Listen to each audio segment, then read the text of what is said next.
So we are going to continue where we left off in 3.5. We are going to continue to talk about transformations. Now it says that function f has been translated a whole number of units horizontally and vertically to obtain the graph we see here of g, and they want us to write down an expression for g. So the first thing I would do is I would count. Here's our parent function, that 1/2 x squared is what they're calling the parent function, and count how many the vertex has moved. So it's count 1, 2, 3 to the left, 1, 2, 3, 4 up. So if we go 3 to the left, we have to add 3 on the inside.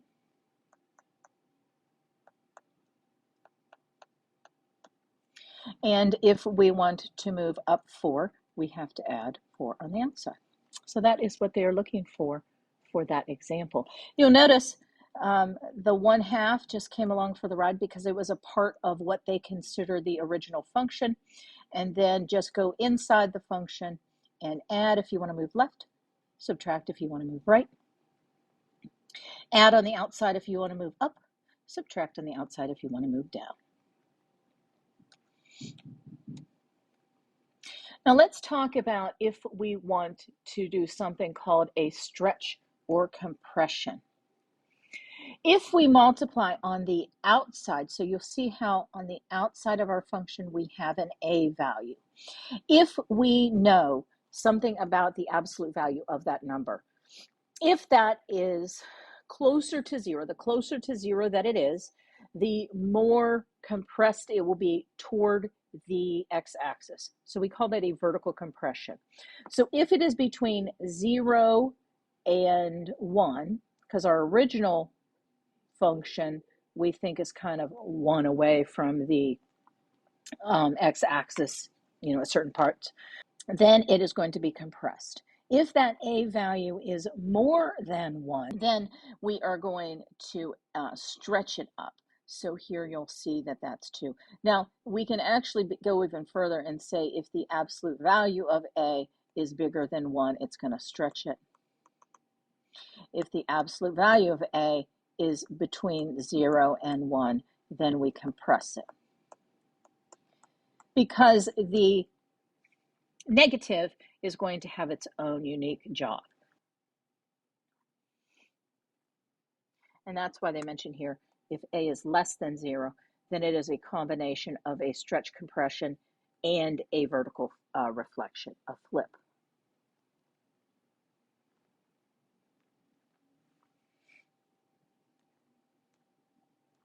So let's look at this. So it says, for each parabola, choose whether it opens up or down. So if it is negative, it is going to have a reflection, which we're going to talk about more in a little bit. So this is the only one that is opening downward. These ones all have positive coefficients on our x squared. They would open upward. The skinniest graph would mean that it has been raised up the most vertically. And so it would be the one with the absolute value being the largest number. So the front number here is -4, but the absolute value of that is 4. That is our largest type of stretch upward or downward, and so that one would be the narrowest. But if we look at all the other front coefficients, 2 is next in line, so it's the next narrowest. 1/3 is pretty wide, but 1/4 is our smallest number, the one closest to 0, so that would be our widest. And we'll explore those things as we go. But the higher the absolute value of the thing, the narrower it is, the smaller the absolute value of the front coefficient, the wider it will be.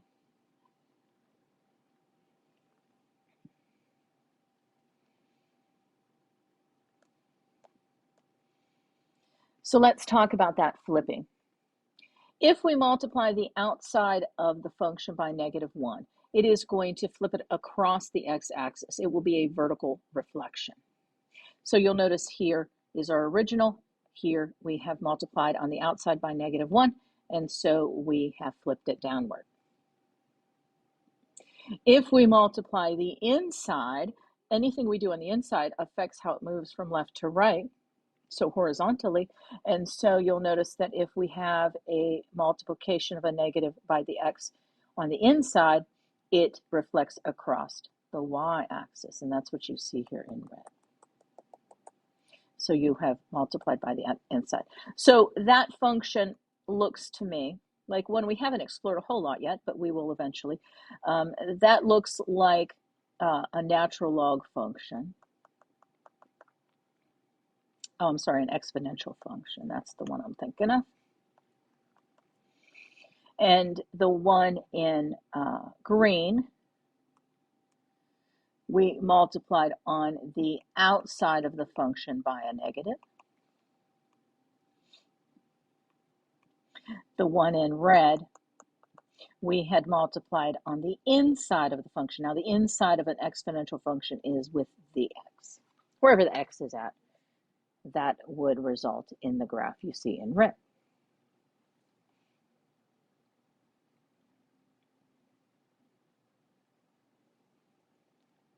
So there were two problems that had reflections on them from 3.5a. So now you have the information you need to describe that transformation.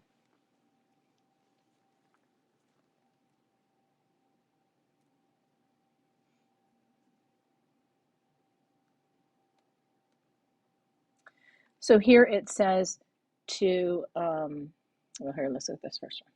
In A, it says the graph of f of x is shown.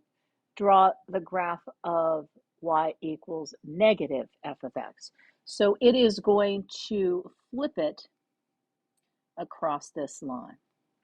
And whatever distance it is under the line initially, all these distances here, it is going to be the same distance up. So I would do the first one is 1 away. So go 1 instead of 1 below, go 1 above. This one here is 5 down. So now just take that point and make it go 5 up. And then it's a straight line, so this will be a straight line as well. And so well, it's supposed to be a straight line if I would graph it straight. But this will just be the connection of those things.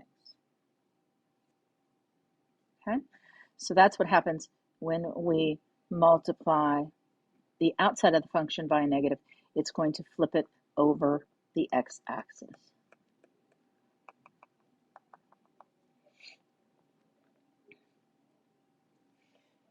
Now, in part B, they have shown that we're going to take and multiply the inside of the function by a negative.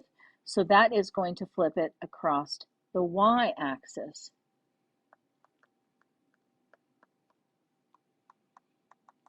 So it is a reflection over the y-axis.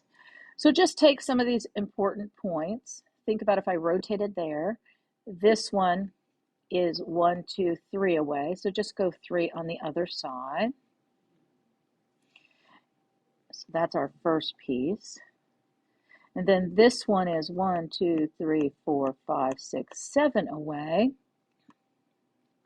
So go 7 over here, same height up, 7 over. So the y's didn't change, but the x's changed. And that is what g of negative x looks like. So if we multiply the outside of the function by a negative 1, we flip the function across the x-axis.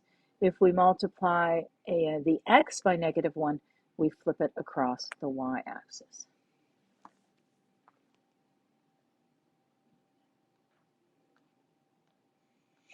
So here it says reflect a graph horizontally and vertically. So we have this function s of t equals the square root of t.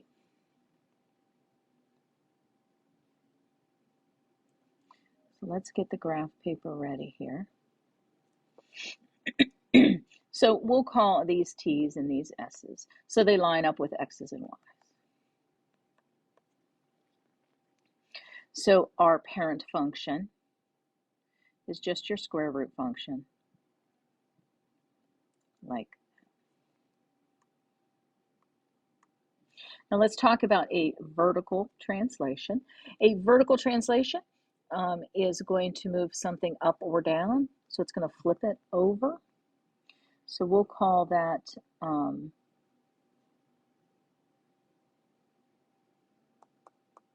f of t. And that would be what happens when we multiply on the outside of our function.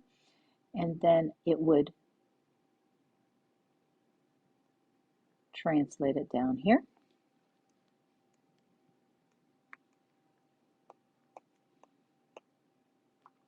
We'll call this g of t. If we multiply the inside of the function by -1, it flips it across this line. So draw your same picture, but going to the right. No, I'm sorry, to the left. Okay, so that is how we can change the function. So you would need to know what's the parent, how does it change it each time, and what does it do on the graph. So what does it do to the algebra? What does it do to the graph?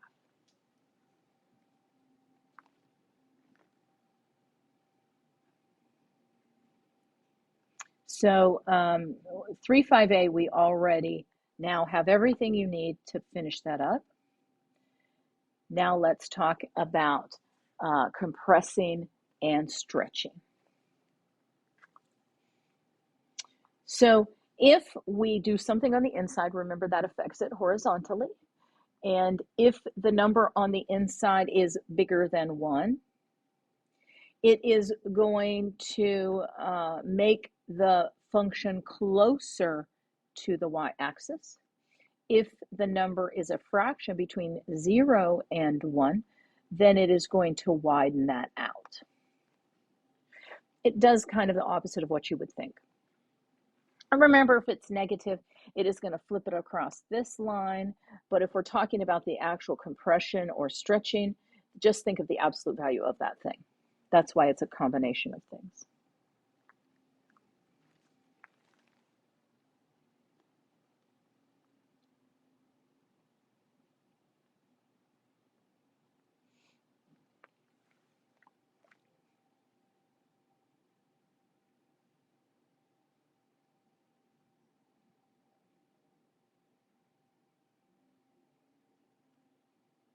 So you'll notice in red here, they have multiplied the x inside the function by half, and it stretched it outward.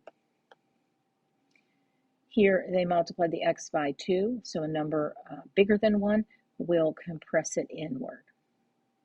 So sometimes a horizontal compression would look like a vertical stretch. So that's why it will look narrower. It will look, because we've kind of, if you think about taking these strings and kind of pulling them upward, they're going to get closer to that.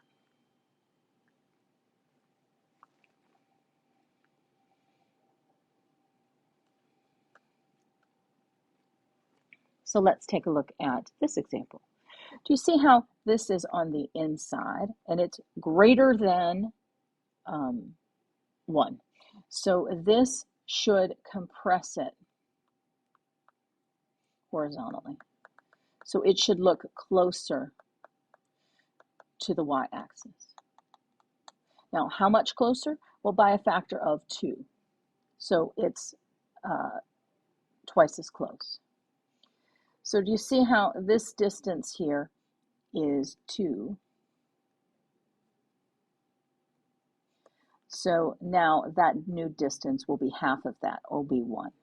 And then half of 0 is still 0, so that's why you can use 2 points that work really nice to figure out what your graph is going to look like. So it compresses it horizontally. It is closer to the y-axis by a factor of 2. So you have to divide the distances away from the y-axis in half.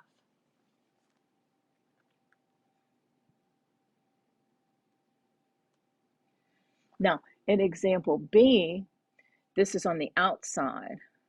So that is going to change the distance away from the x-axis. So it is going to be half the distance away from the x-axis. It does what we want it to do. So it's half the distance from the x-axis. So it is a compression. And this time it is a vertical compression. So this is a distance of 2 away, cut that in half. This is a distance of 4 away, cut that in half. And so it's going to look, if I could draw it nicely, let's see if I can get it to.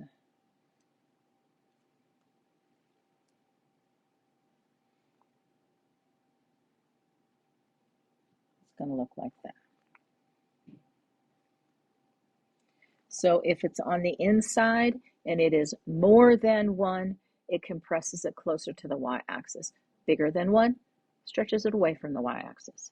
If it's on the outside and it is a proper fraction, it's going to move it closer to the x-axis. And if it's more than 1, it's going to move it further away by that factor on the outside, away from the x-axis.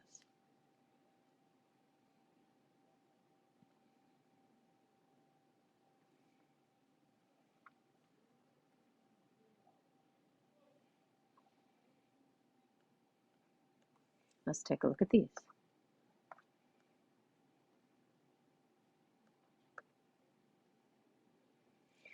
So it says a function is given as a table. Create a table for the function. So you'll see here on the inside that we have this multiplication by 1/2. So it's going to do the exact opposite that we expect. Now let's think about why. If our x is 2, then if we take, where does 1/2 of x equal 2 again? Well, now that's going to happen at 4. So see how it doubled it? So for our new table,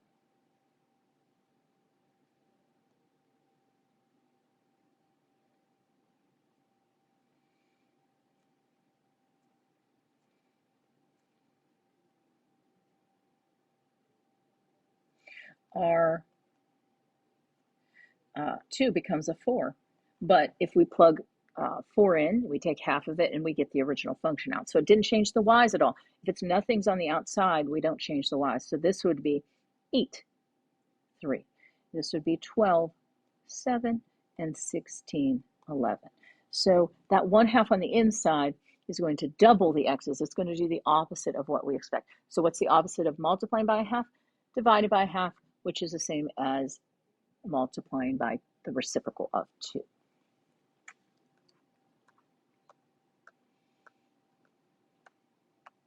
So we're going to do 2 more, and then we will finish this up next class. Okay. So here it says a function h is described. This h graph is translated vertically down 4 units, and it becomes the graph of g. Find the expression for g. Well, any function, if we just take the function that we originally saw, and if we wanted to go down, if we just subtract 4, then we got it. And so just write down the original function, and if we subtract 4 on the outside, it moves it down. So that would be negative 3x squared minus 8. Now, if you were to graph both the original h function that we see here and the g function that you see here, they would look exactly the same, and it would look like you just took it and slid it down 4 places. Okay, we're going to do this one, and then we will continue with even and odd next time. So here it says, graph the function where we have 2 times h of x plus 3. Now we're going to do this in 2 steps. First, we're going to deal with that. That is on the outside of the function. So it is going to stretch it away from the x-axis, and it's going to double those distances. So the first thing I want to do is I want to take these points, and I want to double their distance away from the x-axis. So that's the first thing I'm going to do. Now, the next thing, this doubles the distance.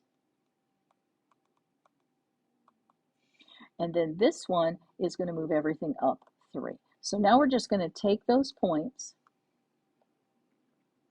and just go 1, 2, 3, 1, 2, 3, 1, 2, 3, and we're going to make our new graph. So do it in steps, do it following order of operations. So our new graph is in red. We have doubled the distance away from the x-axis and then moved it up 3.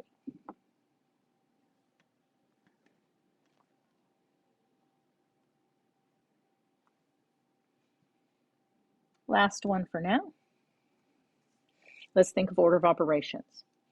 The first thing that's going to happen is this inside, we're going to subtract 2. Now, what does that do? We have learned that that moves everything to the right 2. So we're going to do this in stages. So the first thing I want to do is I want to take all of the really vital points and move them to the right 2. And then I'll just reconnect them. Okay. But there's a negative on the outside. That's the next thing order of operations would do. This negative on the outside is going to flip it over the x-axis. Because remember, that changes everything vertically. And so just count how far away it now is from the x-axis and go in the opposite direction. And that is our graph for that one. Now let's go ahead and look at our homework.